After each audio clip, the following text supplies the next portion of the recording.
What up, guys? CP the Tool Addict. Woo! It is a tropical 50 degrees here in central Iowa. And I gotta tell you, it feels like shorts weather. Maybe motorcycle weather, maybe swimming weather here. I mean, this is like the first week where I can honestly say the birds are chirping. It's just, it looks nasty. Try not to get you in the sunlight. I mean, it's just nasty. But today, if you've seen the title, we had a special request by a feller named Mike Hodge, who wanted to see my dirty old tool. Now, stop right there. Before you don't get your mind clear out of the gutter. Clear out of the gutter. We're talking about tools. Not what you think. Let me get some lighting done here. We're in the shop, and I figured I'd give you a little look-see and show you my dirty old tool and talk about it a little bit. Well, so some of you might be a little perplexed on what I'm talking about, my dirty old tool. And I don't just mean old tools that I own. There's a few fellers out there that are always concerned about dirty old tools, thinking that somehow transmits that you don't do work or something like that, or to that aspect. This is my old spray can. It's definitely been beat up enough. I like to take care of my tools, okay? And by what I mean by that is things need to look pretty decent. And I've learned over the years that if you have a tool collection or your toolbox kind of just looks raggedy, that tends to turn off business. What do I mean by that? Well, I'd kind of like to do higher end customers. I like to keep the people coming back that like to keep their cars in shape. Kind of like the way I like to keep my tools in shape. And that's pretty decent. Now, I'm not perfect by any means, because this is kind of what I call organized chaos. This isn't exactly perfect by any means. But nonetheless, there's a lot of people, not a lot, but there's a handful of people that are always asking about, why your tools look clean and this and that. So, Mr. Hodge made a statement and asked me that question. And I thought, you know what, a lot of people like to avoid that. I thought, you know what, I'll make a whole video on it and we'll talk about dirty old tools. Let me show you some of my dirty old tools.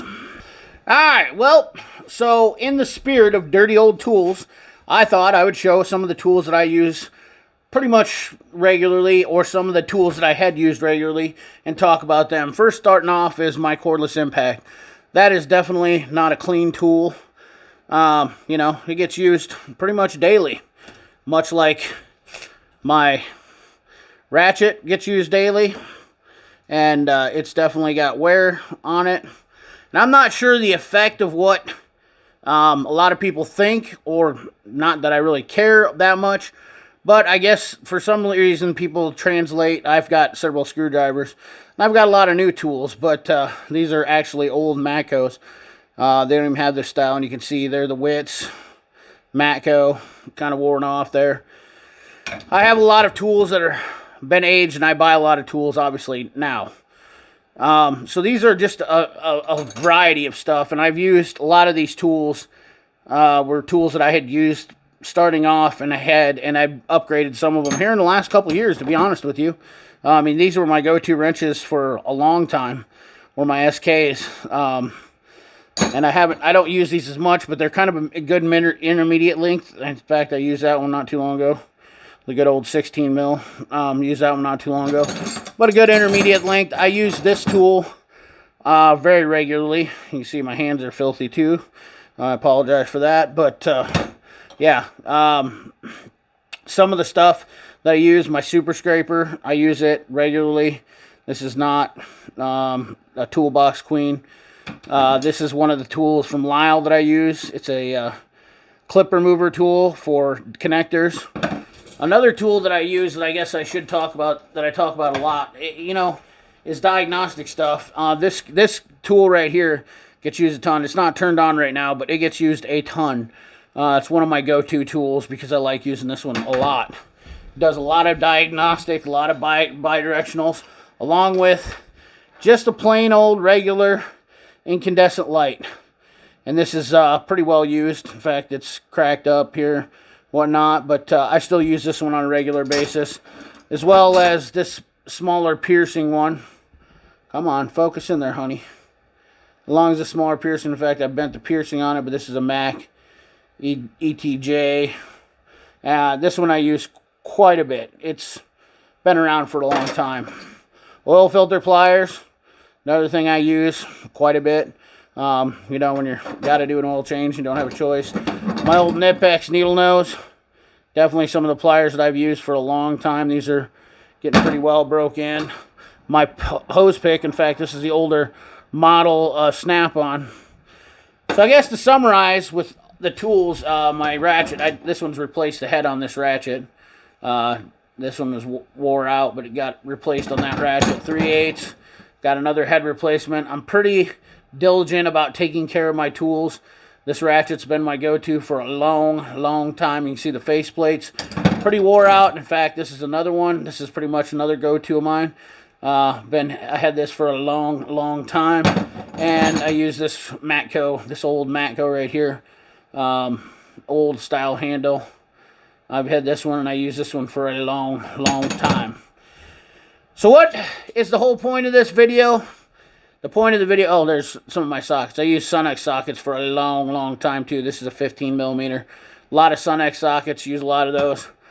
So what's the point of this video? Well, it's just basically to show some people about my dirty old tools and talk about, you know, the use of tools and what they mean and what kind of tools or what my tools do for me every day. Now, diagnostic is a big part of my tool life, and my old toolbox over here, just to show you, this box right here carried a lot of the sockets that I had majoritively used for a long time. You can see these are not in perfect condition.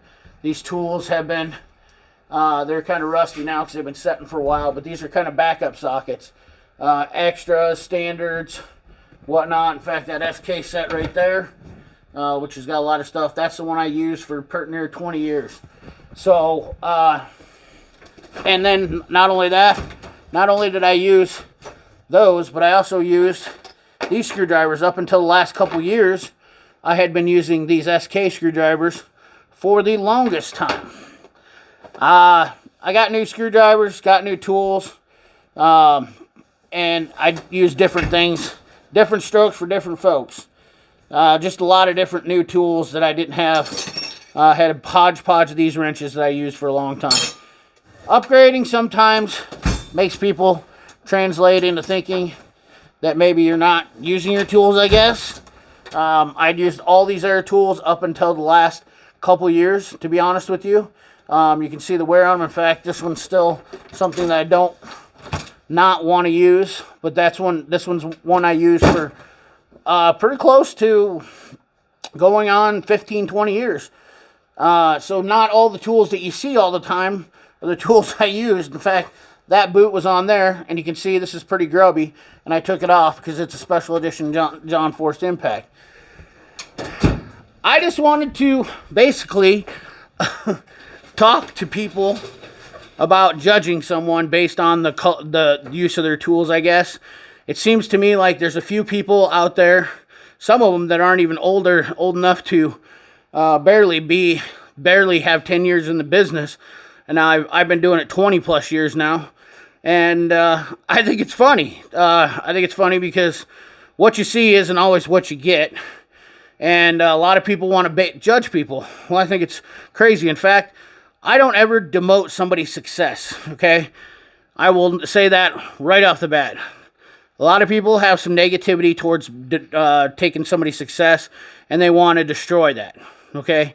I implore everybody to do, you can do the same thing I'm doing. You can work on cars. You can do tools on YouTube. You can do a lot of things. You can do anything you want in your life. There's nobody stopping you but you. I promise you that. You're the only person that's stopping you. Everybody else out in the world, whatever they say or think, it doesn't matter. You can be whatever you want to be. Whatever everybody thinks about you, just let them think it. And that's quite frankly my motto, I guess, is let them think whatever they want to think. This toolbox is 20 years old, and it looks like brand new. This toolbox is only a year old. The tool cart's only a year old. That's about 2 years old, a year and a half old. I bought a lot of tools, you can see, from that box after waiting 20 years to buying that box and filling up all 3 of these in the last 2 years because I had the funds and revenue to do that. So there's going to be a lot of stuff that looks brand new, but clearly a lot of the daily tools that I use, there's a lot of them right there. That's just a fraction of what I use daily. And a tool is better to have and not need than need not have for me.